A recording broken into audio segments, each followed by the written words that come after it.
Welcome. This is another edition of Grapsody Interviews. I'm Phil Lindsay, and of course, I'm with my co host, Righteous Reg. We have a guest, Mr. Billy Dixon, the inaugural Chocolate City champion. What's going on, man? Living the dream every day. How about y'all?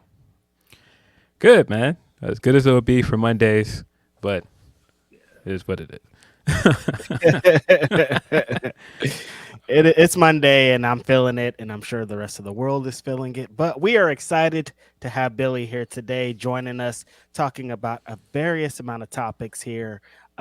Probably the closest thing and the best thing promoting off the bat is going to be Effie's Big Gay Brunch, where Billy Dixon's going to be taking on Sawyer Wreck in a hardcore anything goes match. So we're going to get into that. We're going to get into the show. Phil and I was at this earlier this year for the culture and some other really cool things. So, Billy, how is it? How's the wrestling life been treating you recently?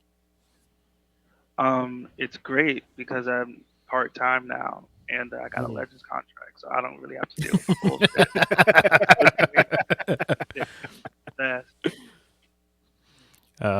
Yeah, but yeah, speaking of, we were both at For the Culture this year. The Mhm. first time we talked to you, behind the scenes, I guess now, you were getting ready for that show. Yeah, Secret Files. How Mhm. do you think that show went? How was it putting that show together? Shit. That's the hardest show to book. Holy shit. Yeah. Um, there's a lot of emotional. I think people don't realize that. When AJ was booking it, um, there's a lot of emotional weight to a show like that.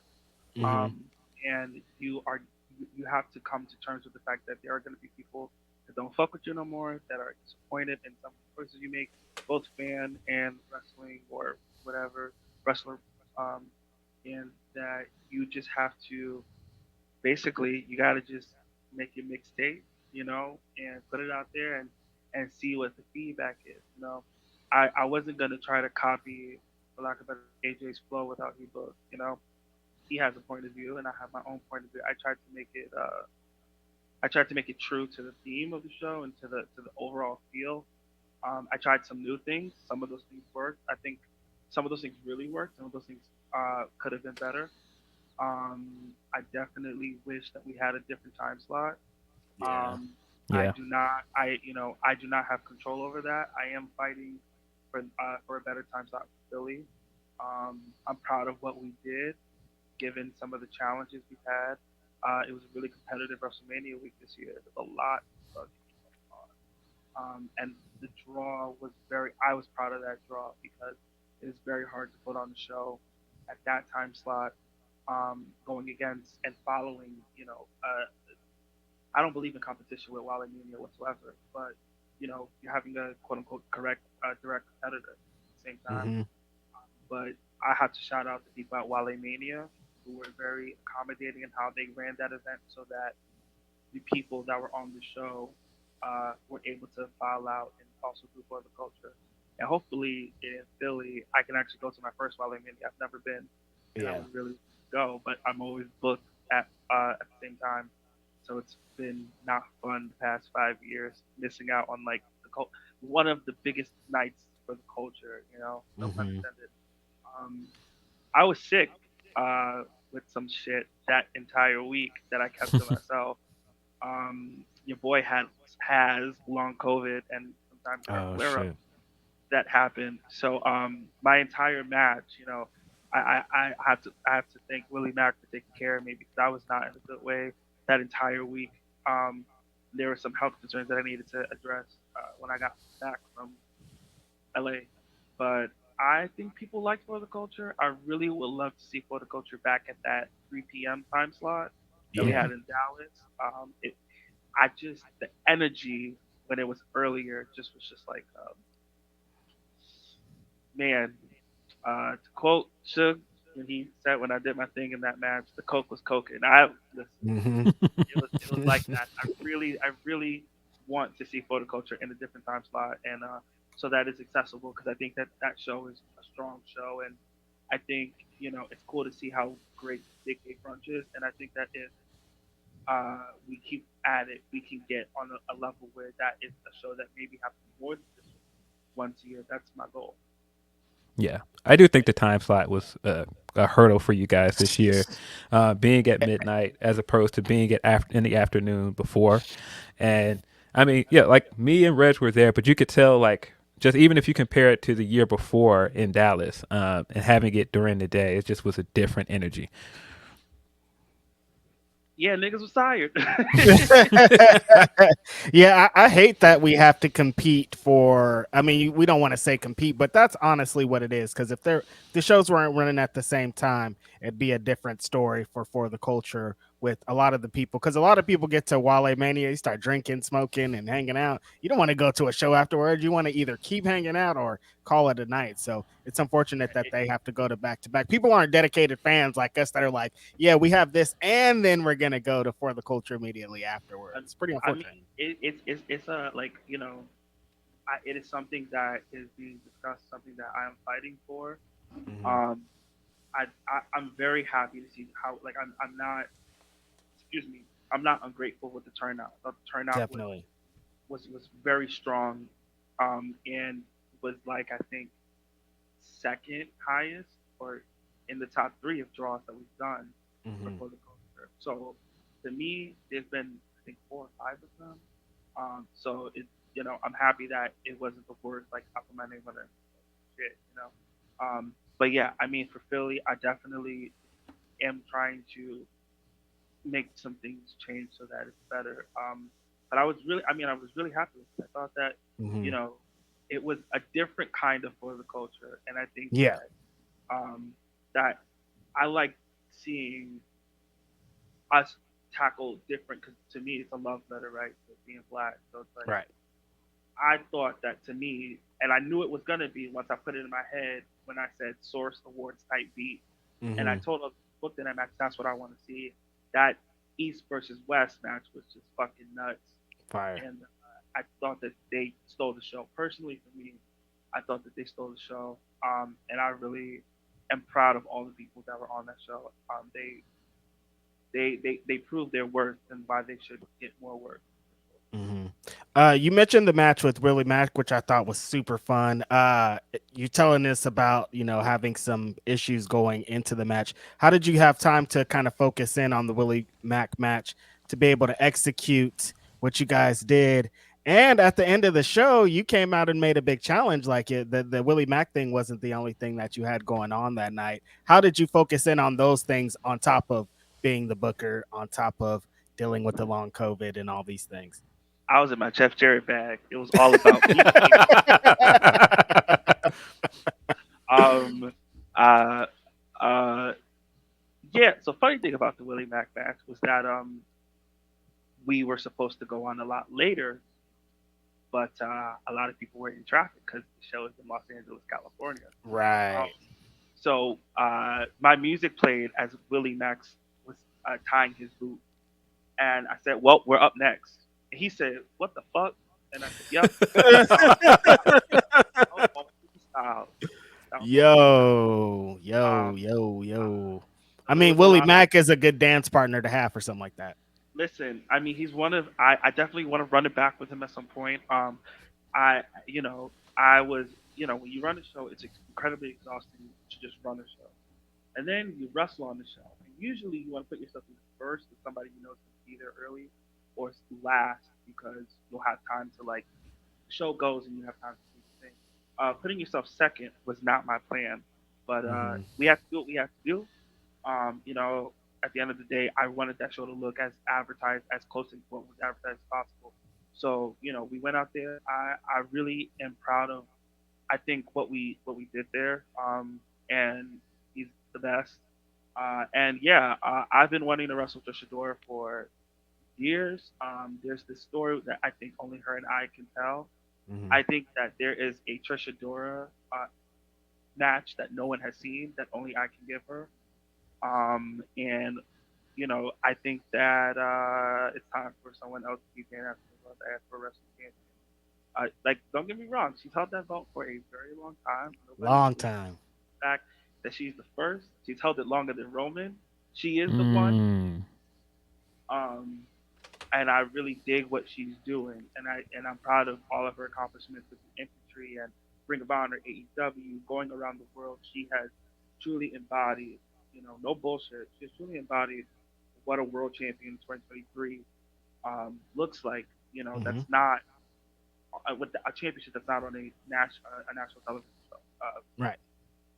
I think that she's done. To me, she is the most necessary person to have been the first champion. And I think Yep. that the beat that she's laid for what that title is great. But I think that it's time for a new beat. I think that it's time for somebody to do something really different with it. And I wanted her to know that there's no one that can do something more different with the belt than me. And I know that she knows that. And I know that Fight Club Pro Wrestling knows that. And I know that I have I have a resume of my work. Nobody really is nobody's really on my level when it comes to making a match big deal. No one on the independent knows how to get people to give a fuck more than me. I don't rely on cheap gimmicks. I don't rely on any tropes. I don't rely on any identities I have. I talk my shit and I talk to people into the building, and I have put people in positions where they had their first sold out shows this year, the year before that, and the year before that, and the year before that. So to me, I call myself a business, and it's not because I like money; it's because I make it. And I may not be giving you a 5-star match, but I'm giving the promoter a 5-star sellout crowd. That's more important to me than any match rating. And the world champion should be making the culture money. Ain't nobody in a better position to make the culture money than me. So I think that that's why I did what I did at the end of the show, to let her know that the baton is hot and my hands are hot. I'm ready to take it. Man, that is definitely a match that I feel like has been in the making for a while because you and Trish have been there from day one with Fight Club Pro. As I said to Hmm. start this, you were the inaugural Chocolate City champion, as you deemed it, the Afro Continental champion. And a Hmm. lot of times in other promotions, when they hold those kind of belts, eventually they make their way up to challenge for the world title. With that said, we did see recently at a Fight Club show that Chris Andino has kind of staked his claim to being the next guy, and Hmm. he's now holding his version of the Pan African Diaspora World Heavyweight Championship. How do you feel about that? He's not the first person to try to steal my gimmick. You know what I mean?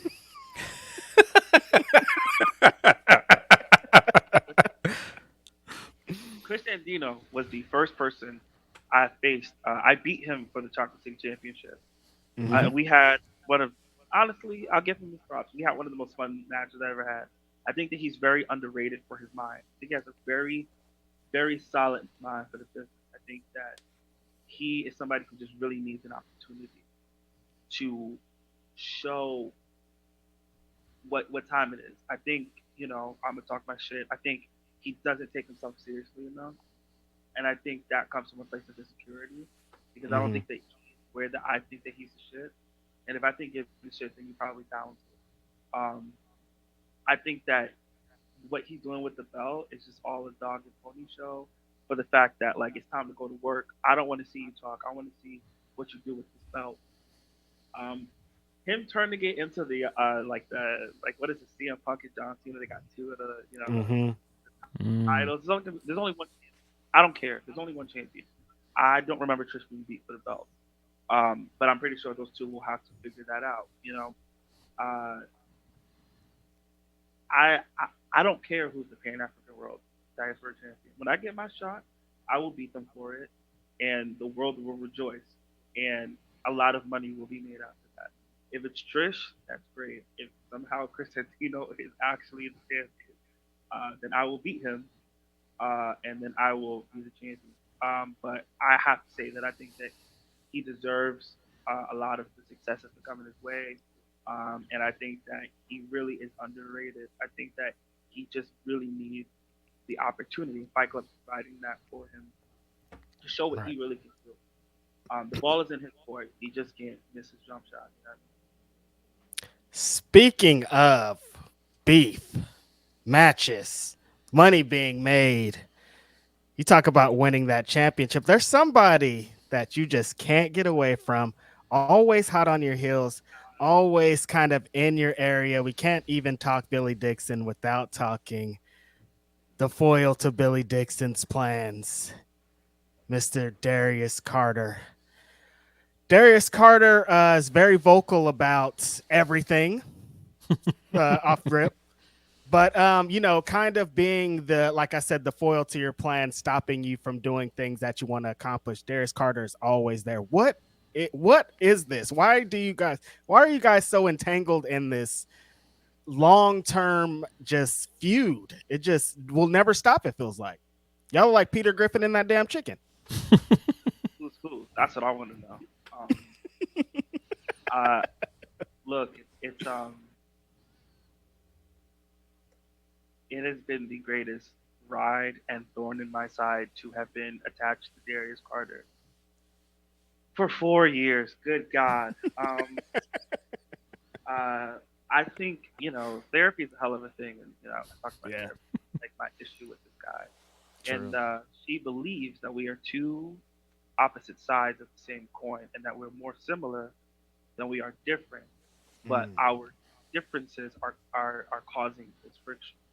Um, I think that he thinks that he's doing something incredible, and that he's saving the sport. And I think he's a great wrestler. Like the one thing about me, I hate the nigga, but I'm not a hater. Um, I think he's dope.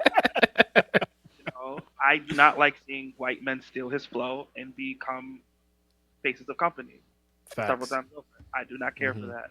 I think he's cash cold. I think he's one of the greatest wrestlers. He's definitely the best person I've ever shared a ring with. But he's just an asshole. And I think if he stopped being an asshole, maybe he'd get a little bit further in life. Not just Ooh. wrestling, just life. He doesn't Ooh. have a short. You know what I mean? Um, I think that like he thinks that I'm trying to kill wrestling. With all the things I've done. I think that he thinks that I make a mockery of wrestling, that I don't take it seriously. I don't love wrestling. First of all, if you ever promote a show, you love wrestling more than most things in life, because nothing will make you Facts. closer to drink yourself into oblivion than booking professional wrestling. Yeah. People be like, "Hey, I want to be a booker." I'm like, "No, you don't. No, No, you you don't." don't. You No. know, but I think that this is just gonna. I think that at some point we have to put a pin in this, because Hmm. I'm tired. He has assaulted, my wrestling mom, Faye Jackson, Yeah. and she made it very clear to me when she had her match with him and it was over and she beat him, that I had to get my lick back. My lick back. Last June he retired me. I have never said otherwise. He beat me. He made me say I quit. I'm a very proud man from the Bronx. I've never quit anything in my life. I've never said that about anything. If I'm dating somebody, they got to break up with me. I ain't breaking up with them. I don't quit. I mean, I'm telling you, like I've really Right. tapped out in my career. I think three people have made me tap out. That'd be Darius, not Darius Carter. He's never made me tap out. We made me tap quit. Darius Carter, Darius Lockhart, and Keita Murray. Only people that Mm. ever made me submit. I will die in that ring. I think I've proven that. But at some point, I think that there will be a confrontation. I don't know where. I don't know when. I'm minding my own business. I'm in my lane. As you see, I drink water and mind my business. I don't really want the smoke right now because I have other things I'm trying to do. But I think he really wants to reignite this and really wants to fight, because I think that he feels embarrassed that Faye beat him.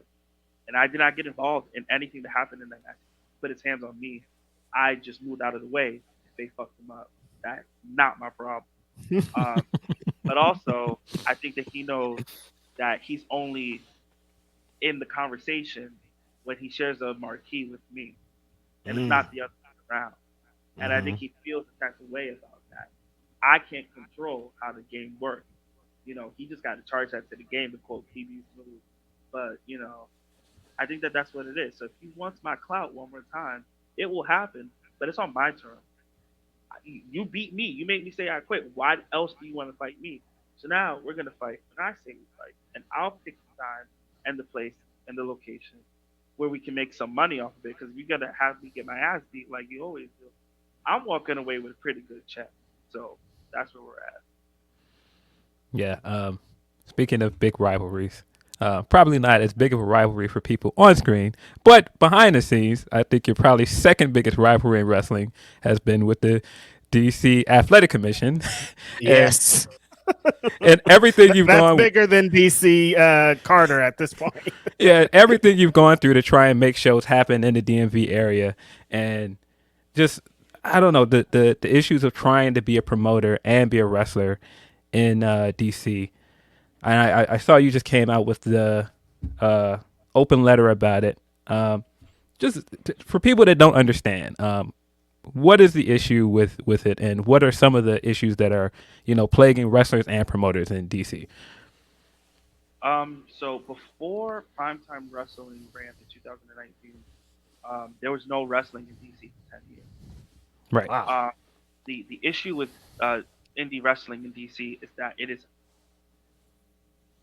severely overly regulated, um, and there is corruption. Hmm. And I think that there is a very big difference between their behavior when they go to AEW or WWE or big boxing events or UFCs or what have you, versus an indie show in a brewery. Um, you know, there have been things in which we feel like there has been embezzlement of funds. There has been making us pay for fees that we've never heard of. And I mean, me and my partner Lo read the thing cover to cover of what you have to do to run a show in DC, including the guys who run Fight Club Pro Wrestling. I mean, two of us were really trying to keep it going. But when the days before your show, you're told that you need a special kind of insurance from a business that you never heard of, from an insurance agent in a whole other state in like Texas, and it's wishy washy. It just sounds like you're being, what I'm looking for. It just sounds like you're on this goose chase to Hmm. appease these people that are all old and cranky, and there's also been issues with the doctors not clearing wrestlers, not understanding that uh, athletes uh, tend to have higher blood pressures than others, Hmm. or that some people's normal is different than others. I think that one of the problems is that they think that what we do is very similar to mixed martial arts, and they don't understand that there's artistry involved in what we do. And with artistry being involved, meaning that if something and if someone is in danger, that the performance of the ring would be aware of that and would know how to end the match. I think that there is just a real they just don't like independent wrestling, Hmm. and it's been difficult. Like I said, I call myself the business because I do make money. The shows I ran in DC were all sold out. I made profit, tangible profit. That's after paying the talent, after paying production, after everyone who works for me gets paid. I'm not like the rest of these fucking weird motherfuckers. Work for free, exposure. Hmm. No, everybody gets paid. What do you want? You get paid your rate. I don't negotiate. No. Um, we would have bread. Bread. I can pay my Hmm. rent for a couple months. Gone because of all these fees that have to be paid after the show. So not only are you paying for a shit ton of shit before the show, then you have to pay for shit after the show. All of this math adds up, and the money that was made, in addition to drink tickets because the shows were at a brewery, and we partnered with the brewery to make the shows happen in the first place. All of that money that kept us going, going, going, going, because we never did not sell out, was taken from us by the commission, meaning that we never made any money, which is Hmm. crazy Mm. That's because we insane. already spent a grid, thousands of dollars. A lot of people don't realize independent wrestling that is in commission state, you are spending thousands of dollars before the bell rings, and then after you have to pay more money for how many people pay tickets, all this kind of stuff afterward. So you're starting out in the red. You're starting out in the red. and it's your job to get out of that, and we did several times over, but it just sucks all of the income out. And one thing I was never gonna do, you know, is there's companies that are very prominent, and one thing I ain't gonna do is be a liar. There's a lot of prominent companies that are underpaying the talent severely and doing and coming up with schemes to make people feel like they have to accept $20 payday. I've Yep. never paid anybody $20 to wrestle for me. I will never not pay someone to wrestle. So I had to make a very difficult decision and say that I can't keep doing this fighting, and I can't keep bleeding my business partners out of their money. I'm losing money. No money's being made. And it killed me to say that Vibe has to be on pause. But until we get this squared away, I will not have anyone work for pennies for me. Never. So I have to do the right thing and it's Yeah. Does I mean there are other, like you said, other commission states like Missouri where wrestlers are having issues. But the thing that makes it so worrying here with DC is that you guys have been like not just trying to reinvigorate a scene that like you said, was dead for 10 years, but also, providing an outlet for black wrestlers, for queer wrestlers. Yep. And there are so many wrestlers that were on IWTV and getting attention because of the scene in DC, like Il O'Neill, like Jordan Blade, like so many other wrestlers that were coming there. So it's unfortunate. I do think Fight Club Pro is another one that was really bubbling up at the right time, and it's the same thing. The commission is kind of strangling them before they can really grow. I It's there is a tremendous guilt that both the guys who run Fight Club and myself and my partner Lo have, because we really, our hands are tied. Hmm. Fight Club is doing a lot better financially running in Maryland. Would they like to run in Maryland? No, they'd like to run in DC, but they had to make that decision that was best for them, and I respect that. When we decided to go back to DC, me and Lo sat down and we talked, and we were just like, we don't want to run anywhere else. We just want to focus on DC. DC talent, DC stories, bringing in the people that we've worked with from all over the country in spurts. But the plan was never to be a touring company or anything like that. The plan was you got to make your way to DC. DC is Hmm. party, and we accomplished that. But it's really hard. When I gave that speech at the end of the show in February, I did see every single person besides a couple people. But I did see a lot of people that were on the Vibe shows over and over again become stars in that building. I remember when Jordan Blade came back from her knee injury, career-threatening knee injury, to make a save on Il O'Neill. That place lost their shit. I saw Erica Lee get her confidence in the ring. I saw Devon Moreau start to figure it out in the ring. You know, myself, you know, DC is what made me. I've had great matches. A lot of people have made me what I am today.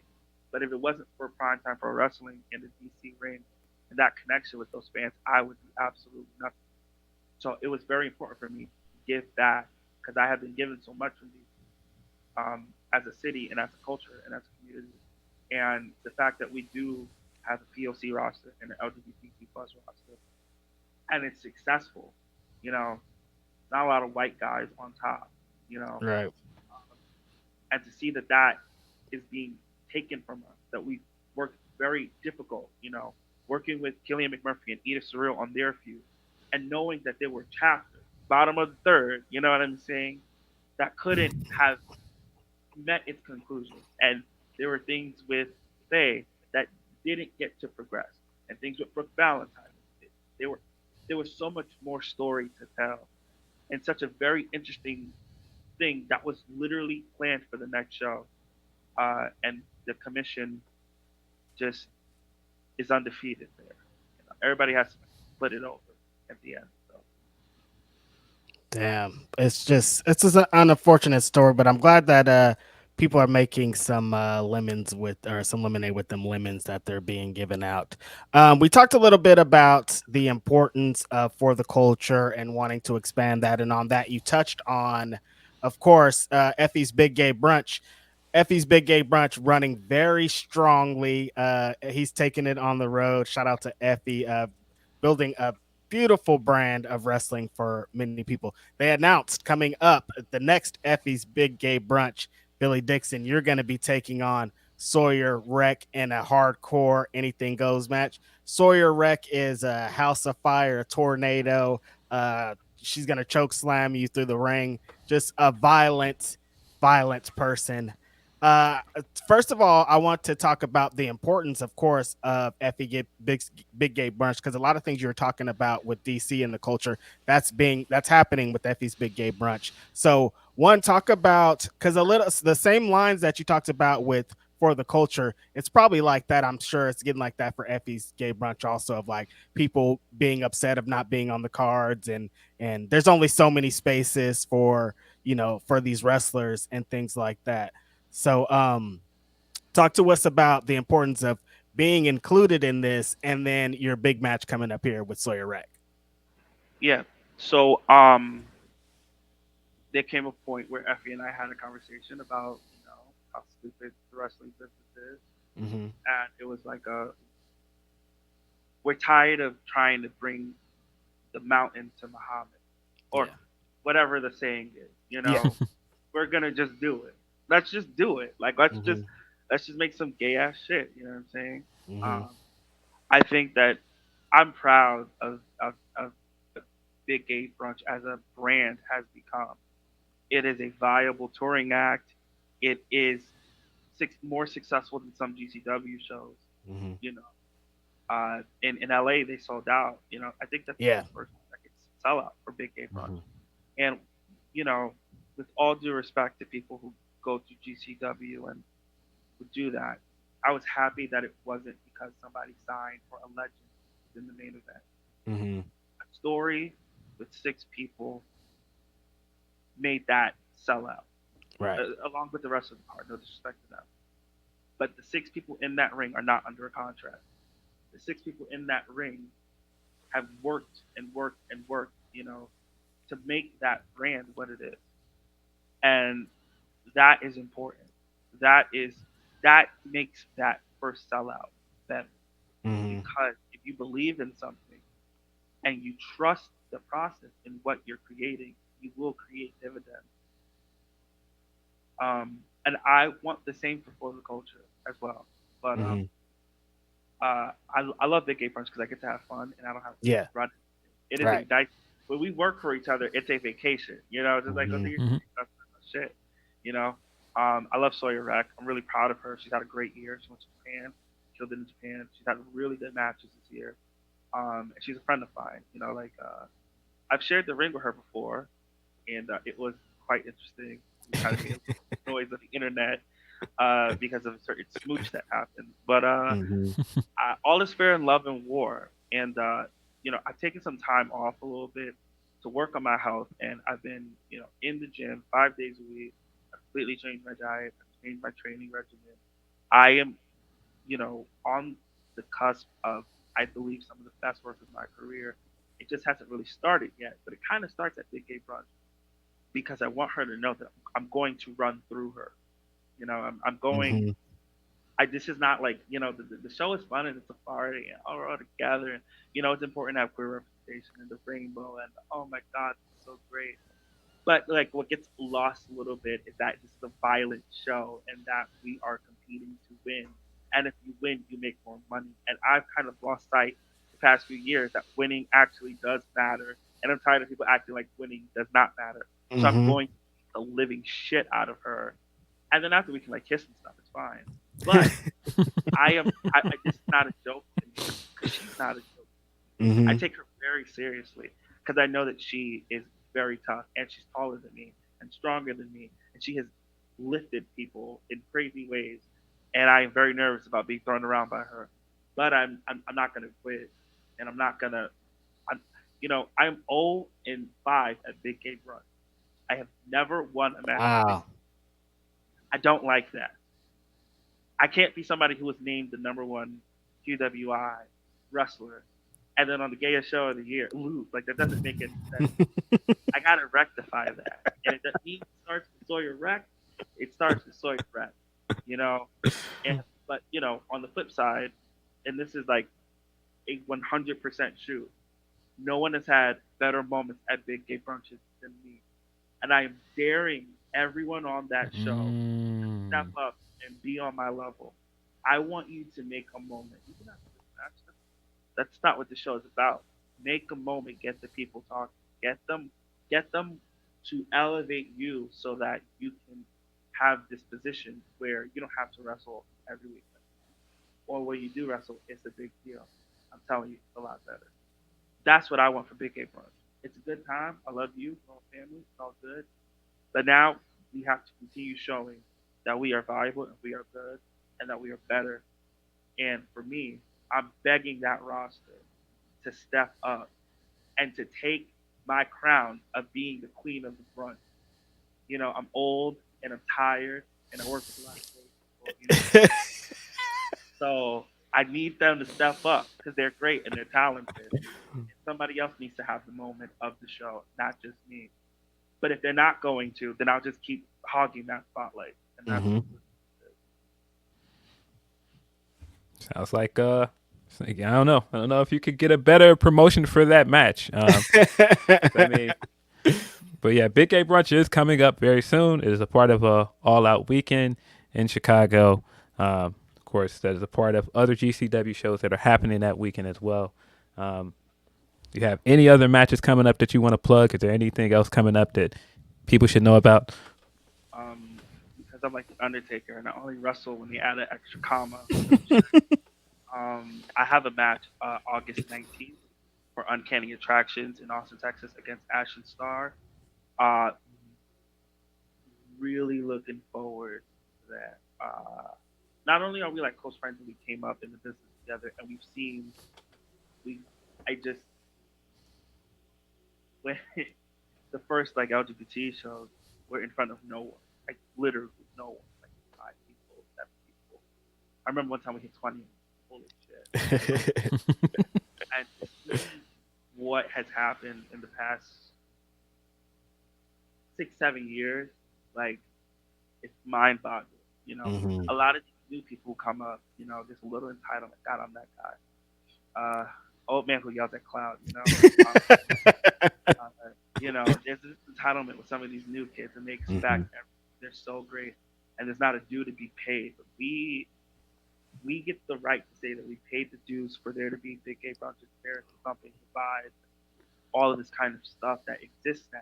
You know, um, and to me, what I don't appreciate about this whole movement is that we are not putting enough respect on Ashley Starr's name. Because to me, Hmm. in the conversation for best wrestler in the world, everyone who has wrestled him has come out as a better wrestler and has had to step up to the plate. That's just the truth.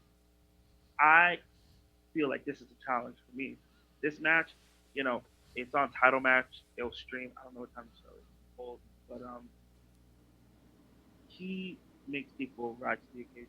More respect to people in his name, and I'm looking forward to that because we wrestled a long time ago, 5 years ago. We have to wrestle. We wrestled again in death match, death match, but this one is a straight up wrestling, and he holds a standard, and I need to meet that. And my goal is not to just meet it, but to exceed it again. But yeah, that's what's coming up next. I also wrestle every last Thursday of the month at PPR Hampton. You get to see me not be so nice and be a little bit of a certain part of a foot. Um, Hmm. and it is a lot of fun for me because if the world got to see me be a certain part of a foot, I don't think they'd be able to do that. A lot of people do that. That's all. So I let them have it. Easily, baby. You know. Um, but yeah, that's what I got coming up, and there's some stuff down the line, but that's far out. Man, appreciate you as always. If people want to support indie wrestling in DC and make their voices heard, what is a way that they can do that? Okay, so you can go to my Twitter or my X or whatever Elon's weird ass wants to call it. My pinned tweet is how you can support us. Basically, in so many words, there will be a hearing, hopefully in our near future, that will be spearheaded by a councilwoman she is investigating the commission. So the only way that we really have a leg to stand up on initially is to prove that wrestling in Washington D.C. has a cultural impact. In order to do that, she needs to be bombarded with tweets, letters, smoke signals saying that the wrestling that we did here mattered and that it is imperative that it is this issue is rectified so we can resume operation. So if you go to my Twitter at the Billy Dixon, my pinned tweet is how you can help us get DC wrestling back. That is my number one opponent right now. Besides Mhm. all these, is to get DC wrestling back. Shout out, a little controversial, whatever. Lufisto had to fight for intergender Mhm. wrestling to be legalized, and she is an influence and an inspiration. And if I have to do the same and go to court so that we can have wrestling in DC, I will do that. So this is part of that journey. So this is a very serious matter, but we need a lot of people to hit up Congresswoman, and I mean not Congresswoman, City Council member, and make your voices heard. It really does matter. It's not smoke going up your ass. Your voice really does matter. Mhm. Man, appreciate everything you do, Billy. Appreciate you for coming in. Um, this has been Grapsody Interviews. As always, I'm Phil Lindsay. It's Righteous Reg. We're out. Peace.